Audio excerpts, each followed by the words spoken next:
Pagdating sa pagnenegosyo, hindi lang dapat bulsa ang nabubusog, kundi pati ang puso. Yan ang mantra ng negosyanteng si Che sa kanyang social enterprise na Dwell Being.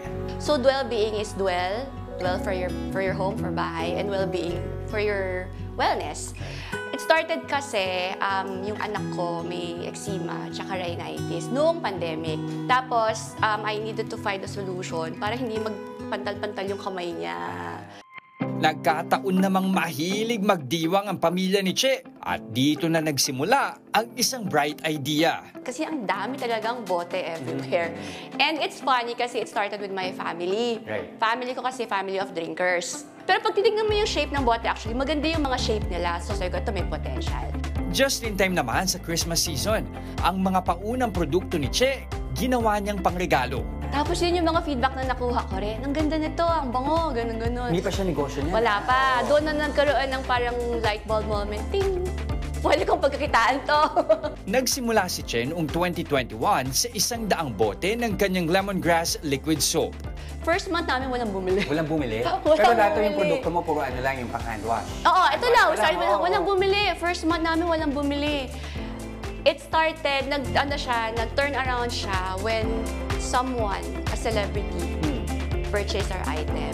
Siya yung nag-share. At dahil dumami ang orders, nagdagdag na rin ng produkto si Che.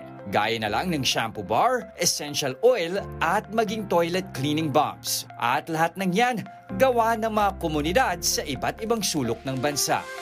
Right now, we have 10 all over the country. So, ang communities namin, ang focus areas namin, we usually look at their skill set. Saan ka magaling? It's always livelihood-centric din siya. Our community in Bulacan is Grow, no? So Grow sila. Their name is Grow. It's a livelihood project for women there. Sewing sila magaling. So ang ginagawa nila? Purely sewing. Ipinakita sa akin ni Che ang ilan sa kanilang mga patok na produkto. So ano kadalasan yung mga bote na tinatanggap ninyo? Ayan! Name that bottle. Ayan, alam na, lapad. Ayan, mga tatay natin dyan. And then this one, soju to. Ayun, soju bottle. O, sa mga Na-binel siya. mahilig diyang mag-binge watch ng mga K-drama, no? Na sinasabayan ng kanilang pag-inom ng soju. Pwede rin. Oo, So soju. paano to? Sino ka gumawa nito? This one is artisans from Negros. Sa loob ng 2 taon, mahigit 20,000 bottles na ang kanilang na-upcycle. Nagbigay yan ng higit 10,000 pagkain para sa mga taga-Tondo. Sa kanilang headquarters naman sa Parañaque, pawang mga bingi ang toka sa kanilang mga benta. Bakit mahalaga yung mga ganitong klase ng proyekto? Here kasi you see the actual impact of what you're doing. And now nakikita mo, lahat ng pagod mo, lahat ng mga skills mo, lahat ng talent mo, may pinupuntahan siya. Hindi lang sa bulsa mo.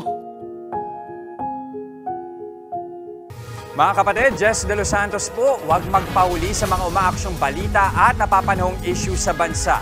Para sa mas malawak na balitaan, mag-subscribe at mag-follow sa social media pages ng News 5.